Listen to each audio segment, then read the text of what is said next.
रामकृष्ण हरी माऊली. मी विनोद घाटगे. वैष्णवांचा सर्वात मोठा सोहळा अर्थात वारी सोहळा. देहू आळंदीहून निघालेल्या पालख्या आता जवळपास पंढरीच्या वेशीवरती येऊन पोहोचल्यात. अवघ्या काही दिवसांमध्ये आषाढी एकादशी असणार आहे आणि तिथे जे रंग सुरू आहे, तिथे ज्या पद्धतीचा उत्साह आहे, हे सगळं आपण अनुभवणार आहोत ABP माझाच्या या खास कार्यक्रमामध्ये, ज्याचं नाव आहे माझा विठ्ठल माझी वारी.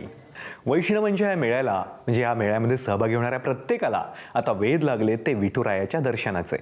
आता अवघ्या काही दिवसामध्ये हे सारे विठोबाच्या पंढरीमध्ये पोहोचणार आहेत. त्यामुळे वारीतला प्रत्येक दिवस तितक्याच उत्साह, तितक्याच आनंदामध्ये साजरा केला जातोय. आजच्या दिवसाची महती काय आहे, आजच्या दिवशी नेमकं काय काय घडणार आहे वारीमध्ये, हे जाणून घेऊया आपल्या लाडक्या छोट्या वारकऱ्याकडून. रामकृष्ण हरी मित्रांनो, मी तुमचा छोटा वारकरी. आज संत तुकाराम महाराज आणि संत ज्ञानेश्वर महाराज या दोन्ही पालखी सोहळ्यांचे खास अपडेट्स घेऊन आलो आहे. सर्वप्रथम पाहूया संत तुकाराम महाराज पालखी सोहळा. आज आपण अकलूजहून बोरगावच्या दिशेने मार्गस्थ झालो आहोत. पहिला विसावा माळीनगर येथे होईल.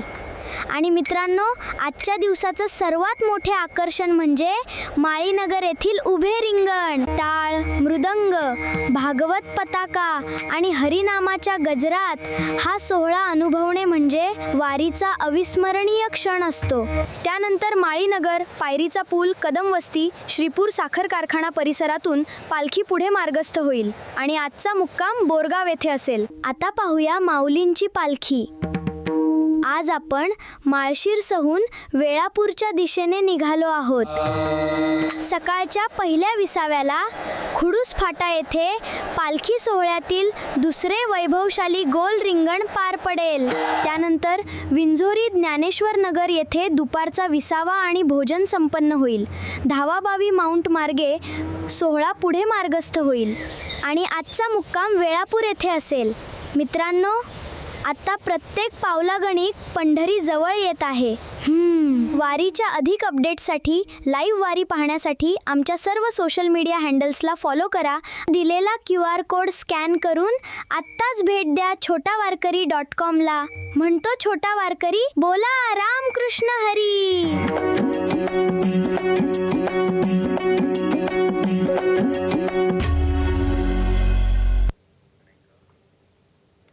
तर असं असेल दोन्ही पालख्यांचं आजच्या दिवसाचं वेळापत्रक. पण आजच्या दिवसाची महती काय, आज काय घडणार आहे, पुन्हा एकदा जाऊयात छोट्या वारकऱ्याकडे आणि ऐकूयात त्याच्याकडून आजच्या दिवसाची महती. रामकृष्ण हरी. आज संत तुकाराम महाराज पालखी सोहळ्यातील एक अत्यंत खास आणि नेत्रदीपक सोहळा पार पडत आहे. माळीनगरचे पहिले उभे रिंगण. आतापर्यंत आपण गोल रिंगण पाहिलं, पण उभं रिंगण थोडं वेगळं असतं. इथे वारकरी गोलाकार उभे राहत नाहीच, तर पालखीच्या दोन्ही बाजूंना समोरासमोर दोन सरळ रांगांमध्ये उभे राहतात. या दोन रांगांच्या मधोमध तयार होतो एक लांब, सरळ, मोकळा मार्ग. आणि मग येतो सर्वात रोमांचक क्षण.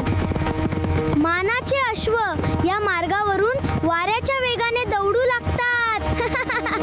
वारकऱ्यांची श्रद्धा अशी आहे की या अश्वांवर स्वतः संत तुकोबाराय आरूढ आहेत.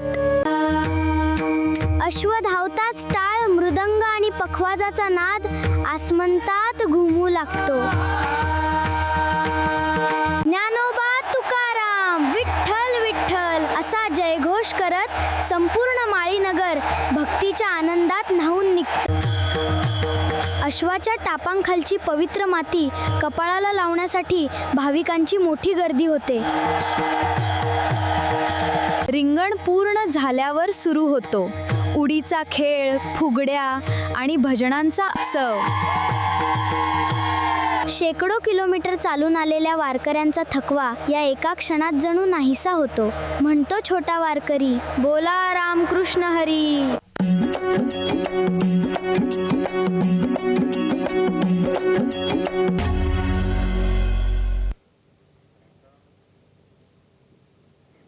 संत ज्ञानोबा माऊलींच्या पालखी सोहळ्याचं दुसरं गोल रिंगण आज खुडूस फाटा इथं पार पडलं.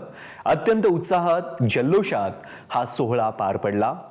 वारीत सहभागी झालेल्या हजारो वारकऱ्यांसह संपूर्ण महाराष्ट्रभरातून आलेल्या भाविकांनी हा रिंगण सोहळा याची देही याची डोळा अनुभवला.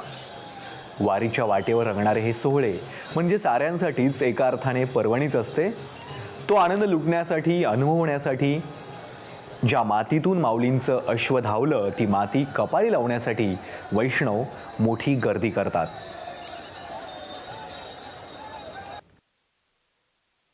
रिंगण सोहळा पार पडल्यानंतर रिंगणामध्ये सहभागी झालेले किंवा बाहेर बघायला आलेली सगळी मंडळी जर कुठे धावतात तर ते रिंगणात धावतात. कशासाठी धावतात तर बघा, अशा प्रकारे हा जो अश्व ज्या ठिकाणाहून जातो ना त्या ठिकाणची माती हे लोक आपल्या भाळी लावतात आणि इथून पुढे म्हणजे रिंगण सोहळ्याचं सगळ्यात मोठं वैशिष्ट्य काय असेल तर म्हणजे माझ्या डाव्या बाजूला मी दाखवायचा प्रयत्न करतो. बघा, हे महिला आहेत आणि इथूनच हा घोडा पळाला होता. घोडा ज्या जागेवरून पळतो तिथली माती आपल्या कपाळाला लावायची पद्धत, परंपरा या रिंगण सोहळ्यानंतर फार मोठ्या प्रमाणात आहे. आणि आपण बघतोय की केवळ माती भाळी लावली नाही तर सोबत पण घेतली जाते. मला सांग, काय महत्व असतं? हा, याचं महत्व आहे म्हणे, घरी घेऊन जावं, बिमारीसाठी वगैरे चांगलं राहते म्हणून. हा, त्याच्याने कमी होते म्हणे. कुठली माती ही याची अश्वाची माती आहे. हा, घेतली का? चांगलं राहते म्हणे. धन धान्य रोगराई सगळं जाते म्हणे. फक्त आपण हे बघा, अशा प्रकारची मंडळी आहे जी या ठिकाणी ज्या ठिकाणी घोडे धावतात त्या देवाचा अश्व आहे, त्या देवाचा अश्व ज्या ठिकाणाहून धावतो त्या ठिकाणची माती ही सगळी मंडळी आपल्या भाळी लावत असते. आणि ही परंपरा प्रत्येक रिंगण सोहळ्यामध्ये म्हणजे संत तुकाराम महाराजांचा रिंगण सोहळा असो की ज्ञानेश्वर महाराजांचा रिंगण सोहळा असो, या रिंगण सोहळ्यातून देवाचा अश्व ज्या रिंगणातून धावतो आणि जिथे त्यांच्या अशा ठिकाणी माती तयार होते ती माती ही लोक आपल्या कपाळी मानतात, कपाळी लावतात आणि त्यात ती धन्यता मानतात. कॅमेरामॅन अक्षय खरमाळेसह गोविंद शेळके, ABP माझा. या रिंगण सोहळ्याची परंपरा नेमकी काय आहे, यावेळी जे काही खेळ रंगतात त्या खेळांमागची गोष्ट काय आहे, जाणून घेऊया संत ज्ञानेश्वर पालखी सोहळ्याचे प्रमुख राजेंद्र उमप यांच्याकडून. संत ज्ञानेश्वर महाराजांचा पालखी सोहळा अगदी 2 आठवड्याच्या प्रवासानंतर आता पंढरपूर जवळ आला आहे. आणि जसं जसा हा सगळा सोहळा पुढे चालत पंढरपूरच्या दिशेने जातो तसं तसं वेगवेगळे खेळ सुरू होतात. आणि ह्या प्रत्येक खेळाला एक महत्त्व आहे. म्हणजे रिंगण त्यातला एक प्रकार आहे, पण रिंगणाला एक महत्त्व आहे. त्याच्या प्रत्येकाची एक पद्धत आहे. आणि ती नेमकी काय आहे, सोहळ्याचे प्रमुख ॲडव्होकेट राजेंद्र उमप माझ्यासोबत आहेत. उमप साहेब, काय नेमकी पद्धत असते? कारण आम्ही बघतोय की जे लोक आसुसलेले असतात म्हणजे हा सगळा क्षण डोळ्यात घेण्यासाठी टी व्हीवरती कोणी बघताय, कोणी मोबाईलवरती बघताय आणि प्रत्यक्ष पाहणाऱ्या लोकांची तर काय पर्वणीच असते. पण ही पद्धत कशी असते की म्हणजे माऊलीची पालखी आल्यानंतर हा सोहळा कसा सुरू होतो आणि रिंगणाचं महत्त्व कसं आहे? रामकृष्ण हरी, आपण जर पाहिलं तर एकूण 4 गोल रिंगण होत असतात आणि 3 उभे रिंगण होत असतात. काल सदाशिवनगर येथे पहिलं गोल रिंगण झालं आणि आज कुडूस फाटा येथे दुसरं गोल रिंगण होत आहे. आपण जर पाहिलं तर देव जे आहेत ते देव मध्यभागी गेलेले आहेत. आणि आता एकदा देव मध्यभागी गेल्यानंतर जे अश्वांच्या पुढे ज्या दिंडीकऱ्यांना मान आहे ते त्या ठिकाणी झेंडा घेऊन हे पूर्ण जो काही सर्कल आहे तो सर्कल ते 4 वेळा 5 वेळा ते पूर्ण करतील. आणि पूर्ण केल्यानंतर ते घोड्यांना अश्वांच्याकडे येतील. आणि मग खऱ्या अर्थानं जे वारकरी आहेत, भाविक भक्त आहेत, जे रिंगणाची वाट पाहत असतात तो रिंगण सोहळा ॲक्च्युली सुरू होईल. अश्व त्या ठिकाणी 1 2 3 4 असे त्यांना ज्याप्रमाणे ते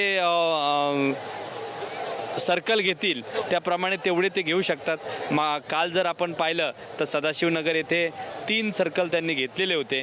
निश्चितपणे आज या ठिकाणी जास्त सर्कल घेण्याचा त्यांचा मानस आहे आणि सर्व भाविक मोठ्या उत्साहामध्ये हा रिंगण सोहळा बघण्यासाठी उपस्थित आहेत.